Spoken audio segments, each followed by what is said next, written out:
It is another Friday, and it's 2:30 on this Friday, at least here in this time zone. And my name is Dan Lietha.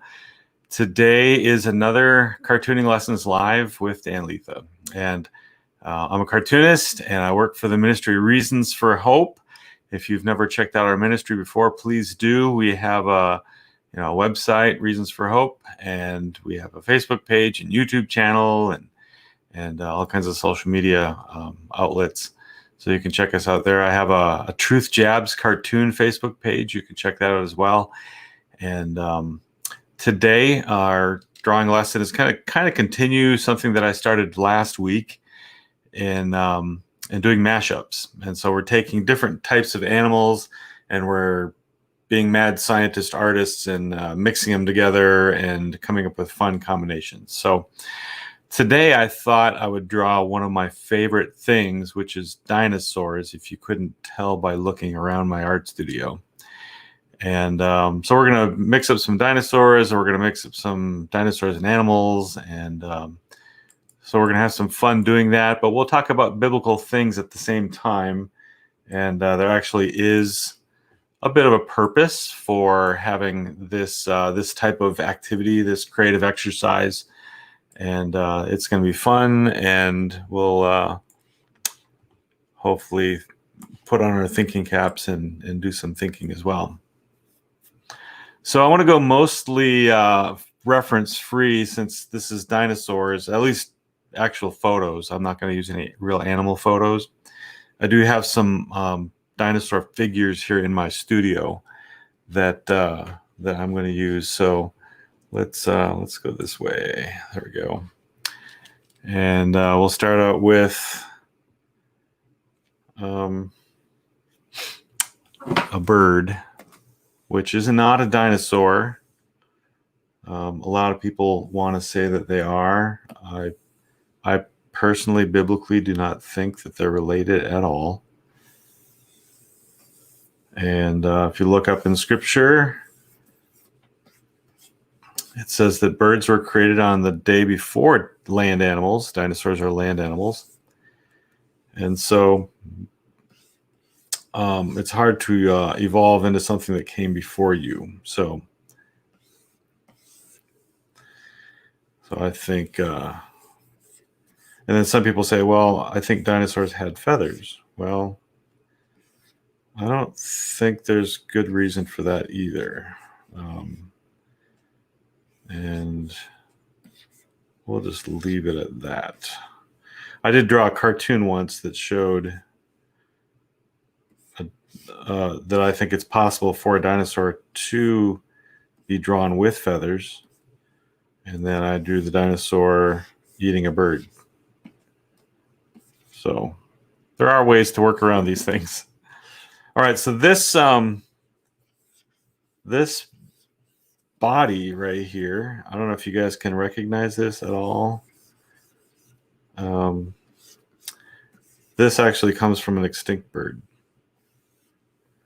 And if I drew the head, you would probably recognize it. In fact, let me sketch that in, because we're gonna be replacing the head. And I drew one of these critters for one of the first children's books I ever illustrated.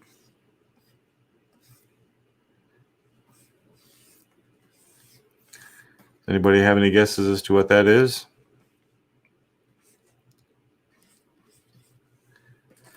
All right, so that's actually a nice drawing, if I can say that, because I drew it, of a dodo bird. But sadly, we are going to, I like that sketch so much that I want to do something. Instead of erasing the head, I want to go up to the next level, the next layer. I'm just going to fill in that spot there. So in effect, I've erased it, but it's still there. And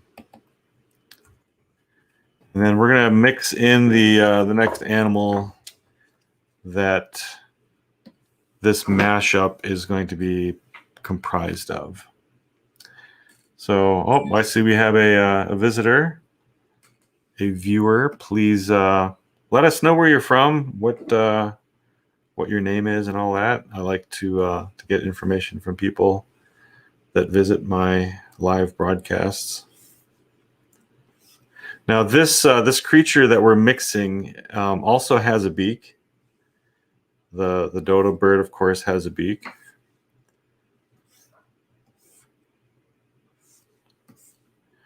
I'll try to draw this creature as a caricature as well, although I'm running into a little bit of space problem here. Let's scooch. I think that'll do it. Let's scooch all of these down a little bit. There we go. I guess I could zoom out a little bit too, give us some more room. There we go. All right, make sure I get back on the right layer. Yep. So one thing about Photoshop is you can get out of the right layer very quickly. So, all right. So, so I haven't really given away what this second creature is yet. Although if I draw too much more, I can't help but give away what this creature is.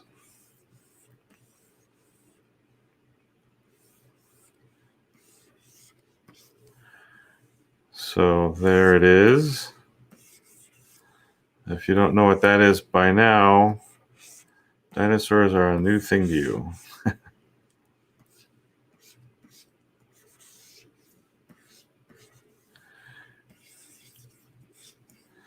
So again, what day were dinosaurs created on? Day number 6, creation day number 6. Land animals and man, creation day number 6. And birds were created on day 5. So that's one full day before the dinosaurs were created. So to say that dinosaurs evolved into birds, again, I think is wrong. And the Bible being a history book allows me to be able to say that. Not just the history book, but the author of which was not only there, but he was the one that did all the creating. So, and that author doesn't make mistakes. So,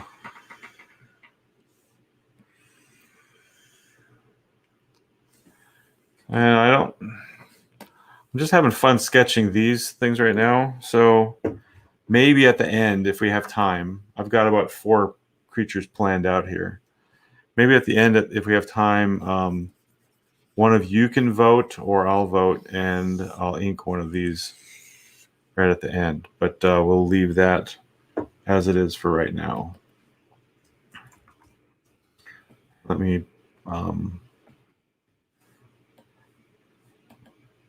mark my layers just so I can know what I'm coming back to when I choose those. Okay. And that one's done now. So we have our Triceratops dodo bird. I like mixing dinosaurs and birds in funny ways just to challenge people and kind of mock the idea of dino bird evolution. All right, so our next creature combo is going to be related to another drawing that I've done in the past. But this is kind of the opposite, so a bit of a twist. So sauropod dinosaurs, if you know what those are. So those are the long necks. There was a movie that came out a number of years ago, quite a long time ago actually, that they used to call the dinosaurs long necks and sharp tooths and flyers and, you know, kind of silly kid names like that. So we start out with our head shape, draw the neck, get the body in here. So far it's pretty much straight sauropod dinosaur. And I'll give the tail a bit of a flare there. And then I'm going to draw the leg guidelines in there like I show you how to do on Draw It and Know It. So again, so far, pretty standard as far as dinosaurs go. So, but dinosaurs are super fun to draw. I think most of my, a good part of my drawing skills in elementary school were spent drawing dinosaurs. And so that provided a lot of practice for me and just a lot of learning how to love drawing. And other animals too, but dinosaurs were a big part of that. So, and for some of you might be wondering, am I drawing this in real time? And I'm going very fast right now, which I usually don't do, but for presentation drawings, I can do that. All right, so we've got our fun, energetic sketch of our sauropod dinosaur drawn in here.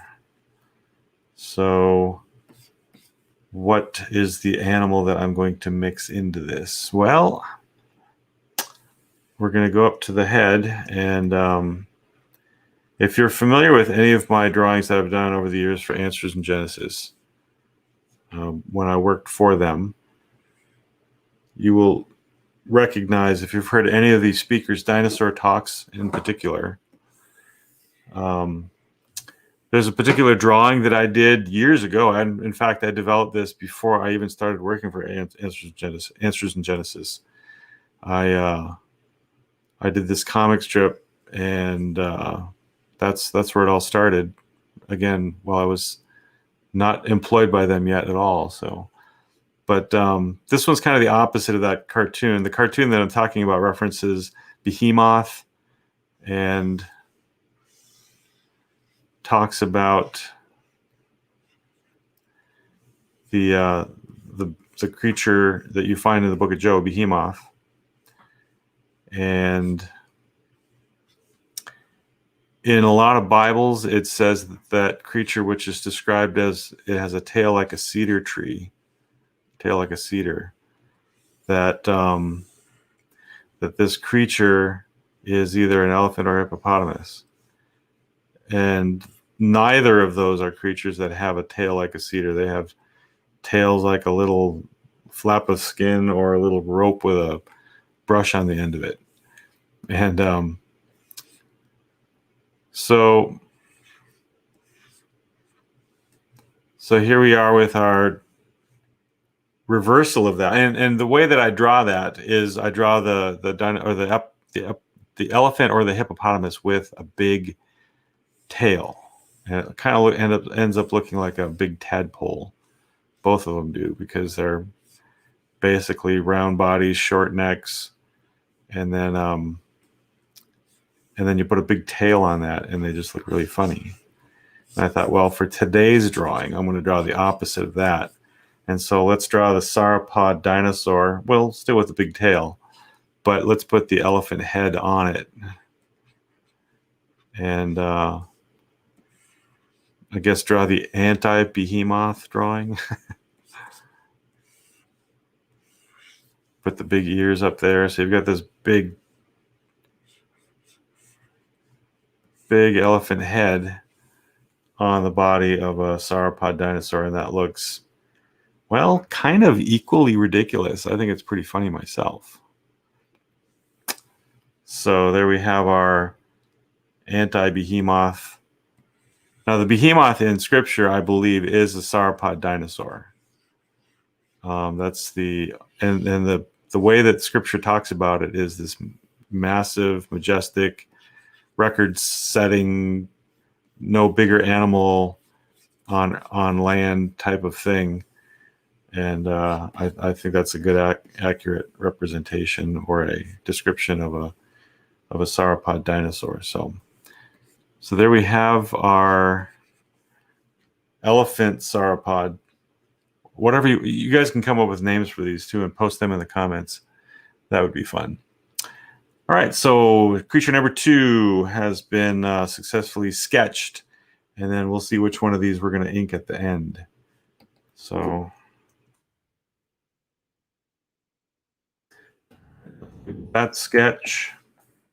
And now the next one is, it's going to kind of go by body type. And I'm trying to think, which way should I start this? Well, let's start with the dinosaur, and then we'll go with the animal. So the dinosaur part of this drawing, this dinosaur has kind of a big rectangular head.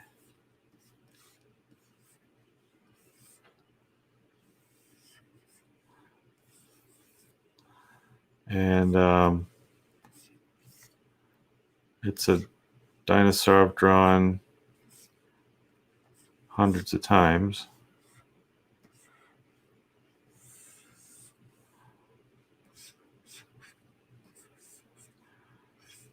And we're being really cartoony today because, again, I don't have any reference, and yeah, that can be freeing if you know basic structures and things.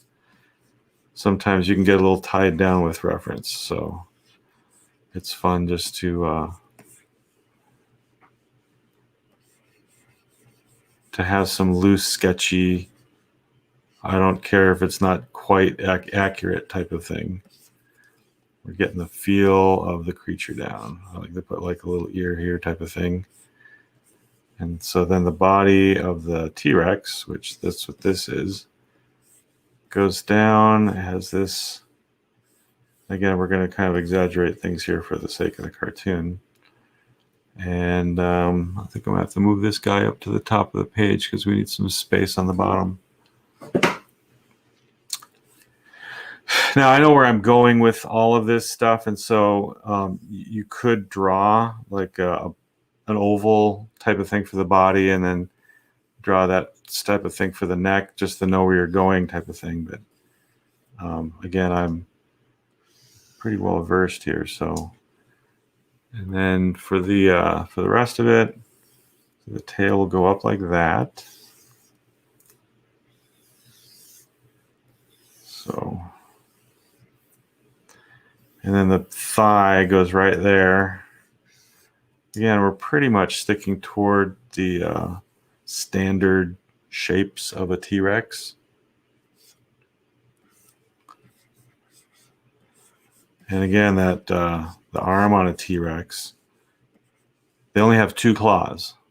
So I tell people when I do presentations on drawing dinosaurs and different creation presentations where I'm drawing the T-Rex anyway, if you see a drawing and it has a T-Rex, or it's supposed to be a T-Rex, and there's more than 2 claws, either that's not really a T-Rex, or the artist or the whoever it is doesn't know what they're talking about, because T-Rex has two claws. All right, so this is where it's going to kind of differentiate a little bit, and we're going to kind of go on a different path. Now let's see who can figure out what the combination here is.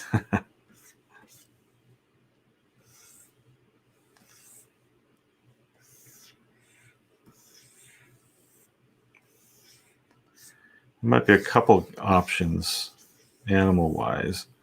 Yeah, this is not a dinosaur mix. This is a couple different. There's a dinosaur and an animal mix. This is going to give it away right here. So this is a T-Rex from down under. And let's back off a little bit just to give this a little more space. And that's a really big kangaroo, but well, I guess you'd need big legs to jump around like a dinosaur kangaroo. So That's where he's hitting the ground right there. Wham. Oops. There we go.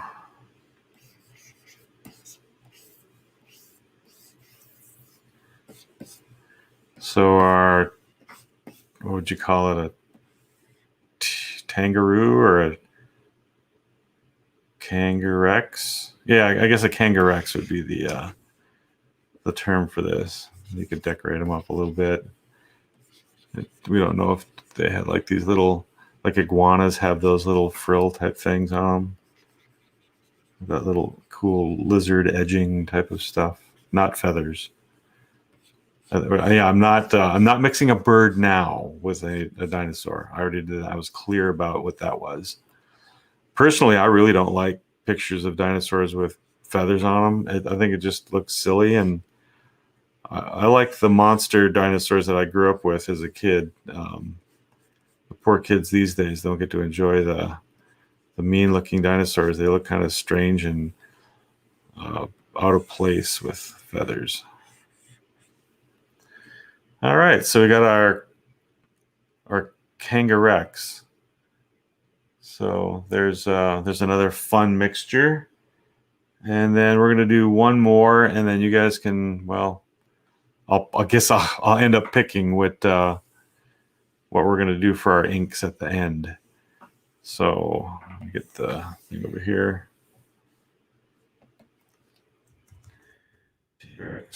T-Rex Roo, I guess, is another name you could call it. And then for this final one, let's see. We're gonna start out with a line that goes something like that. Although I want to scooch that back a little bit. I need some more room on the left. All right, so we'll give the head shape there, and then the body right there. In fact, I've got the little model for this creature, so I'm going to reference that a little bit. The models are helpful, but again, as far as accuracy goes, unless we've really seen these things. But there is the other thing about, we do have skeletons, so I guess you can't trust that the flesh added to the creature is going to be, completely accurate. But at the same time, the bones help us to know some things. So you could be wildly off with, oops, let's see. There we go. With some things, and then let's see, we'll just have that fin kind of poking out back there. All right, so it's kind of a plesiosaur or plesiosaur, as some people say, creature.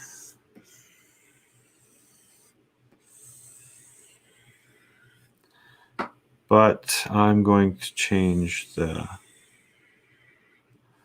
neck a bit. I'm going to erase a little bit here for our animal mashup on number 4. So far we've done a Triceratops dodo bird mix. We've done a kangaroo T-Rex, and we've done an elephant sauropod mix. So this is our 4th one. Which one do you think I should ink at the end? Because I've just sketched these out so far.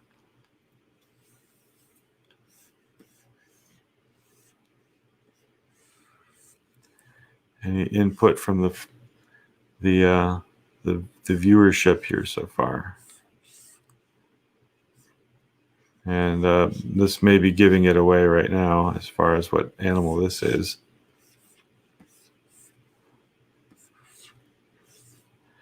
I think I drew one of these last week too. They're fun to draw.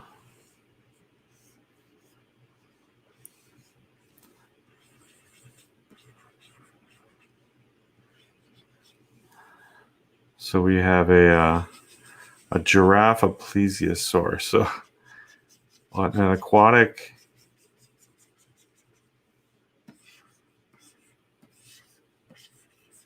giraffe.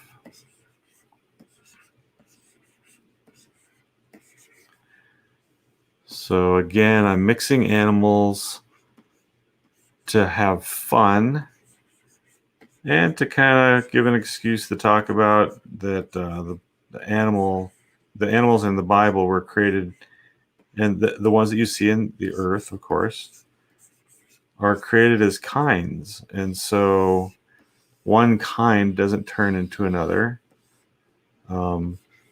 These mixes that you see, whether they're drawings like this one or others, or if you've seen something that looks a little more real and it's just a mix done in Photoshop, anything like that is depicting something creative. And that never really happened and cannot happen because the animals are different. There's boundaries that God has created. And so these fun mixtures don't happen. Evolution doesn't happen because that requires one animal to turn into another, which again would break those boundaries. So, all right. I think the fun one for me was the sauropod elephant. So let's go back to that one, and I'll ink that creature for us to give it a more of a nicer finished look. And again, if you guys have any questions, you want to tell me who you are, where you're from, say hi, say something that I can comment on or ask a question. When I was a kid, if I would have had the access to artists and things that people do today, I would have been out of my mind happy. I grew up in a pretty secluded place in the United States, at least back then, being in the Upper Peninsula of Michigan.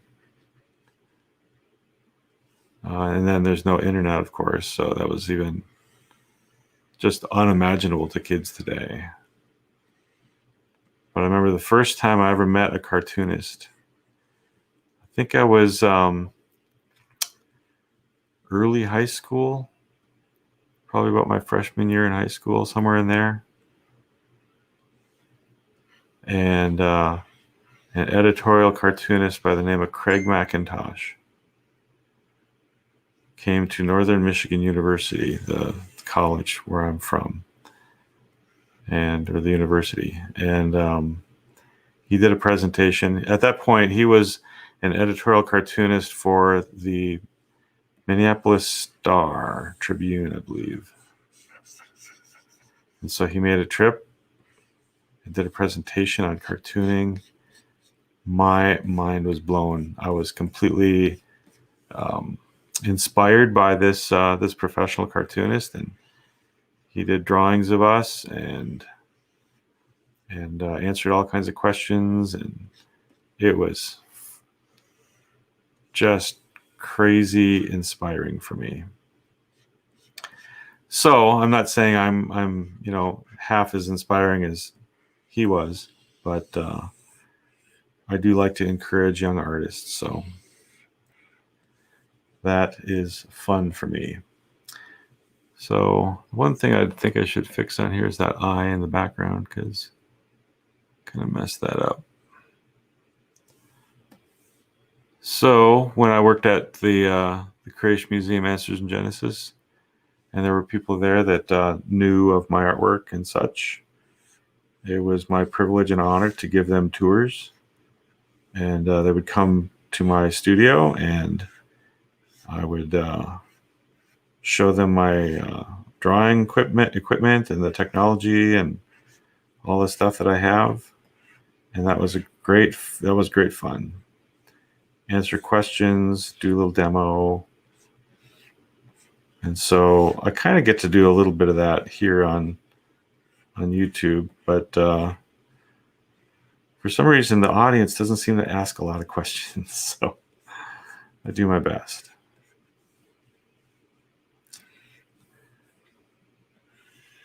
So again, when I was sketching this out, if you weren't here for when I was doing that, I have a drawing that I think they still use it at Answers in Genesis. And when they're talking about Behemoth in the book of Job, Job chapter 40, there's a big creature there called Behemoth. And scripture describes it as has a tail like a cedar, which I imagine is something like this.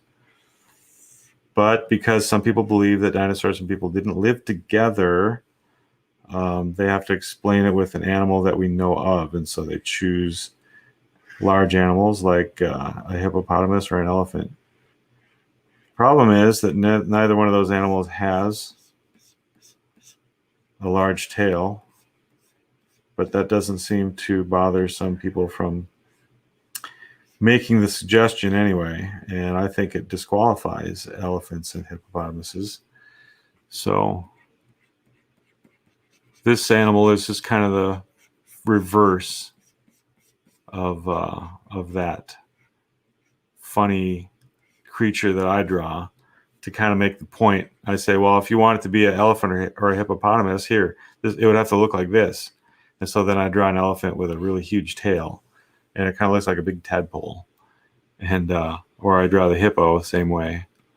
So I've got those drawings. So this is kind of the opposite, where I'm drawing the elephant trunk on the big sauropod. The other funny thing is I've seen drawings of sauropod dinosaurs with a big trunk, and they're not saying that it actually did have one, but they're actually saying we don't know that it didn't have one. Because if you think about it, if you found an elephant skull and you had no idea what an elephant looked like, you probably wouldn't put a trunk on the reconstruction, because there's no bones in the trunk. So if you didn't have evidence for it, that'd be very easy to do. So they're saying that, we've got these skulls and bones and things, but there's appendages and things that may have actually been on these creatures, and we don't know what they were if they did have them. Again, that's where the eyewitness thing comes in. And now I'm just kind of doodling on the creature, trying to give it some more form here. So that's my little fun lesson for today. Those of you that are wanting some more Christian cartooning and activities for your kids, I do a feature on every other week anyway. It comes on the Reasons for Hope Facebook page, and then they're posted to the Reasons for Hope YouTube channel. It's called Draw It and Know It, and I show the students, children or adults, how to draw a particular creature, and then I talk about the design features in the creature. So it's kind of like a drawing creationist lesson, and so that's a lot of fun. So check those things out. And then one last thing, Reasons for Hope as an app, a free app that you can download, whether you go to Google or wherever you get your app for your device. Go to that store and look for Reasons for Hope. Look for the icon with the asterisks, the blue asterisks in it. Get that one and then download that for free. And it has a lot of my, it'll eventually have all of my Truth Job cartoons. My Draw It and Know It's will be on there. And then you'll have the complete collection at your disposal at a moment's notice. And then you can access them. If you're on a trip someplace and you need your kids to do something for a while and they have something to doodle with, you can give them a drawing lesson, or you could witness to your neighbor, or whatever it is. We have all kinds of great resources on there. So I would highly encourage you to get that. Well, we're past our time a little bit, but that's fine. No worries there. So thank you for joining me on this Friday live drawing lesson with Dan Lietha. And I look forward to you joining me next time. Have a great weekend.